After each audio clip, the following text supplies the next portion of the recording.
এই যে বার্থডে বয়ের মা কেক নিতে আসছে, বার্থডে বয়ের জ্বর, সর্দি, কাশি, কাশতেও পারে না ছেলেটা আমার। দেবব্রত লেখলো,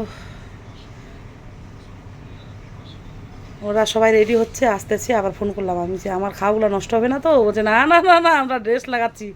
ভালো ভালো ড্রেস লাগাও। ওই পিস্তা তো ছেলেদের বলছি, পাশের বাড়ি বান্ধবী ললিতাগুলাকে, এটা কালার দিছে, তুতে কালার। এখানে নিরামিষ কেক পায়েল দিদির দোকান থেকে, মাকান মালকিন পায়েল দি। হ্যাঁ ভালো হয়েছে, সুন্দর। দুটো একসাথে করেন তো দাদা, পরে আবার গরু চলে গেলে মুশকিল। একটু একটু ঘোরান অল্প, নামটা এদিকে, না এটা এটা, হ্যাঁ হ্যাঁ, thank you.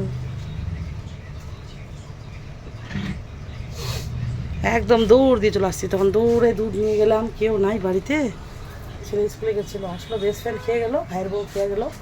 Tata, Radhe Radhe, bye bye, আশীর্বাদ করো যেন মানুষের মতো মানুষ হয়, এই আর কি। আর কে খেতে আসো, ভাত খেতে আসো, সিধা কথা।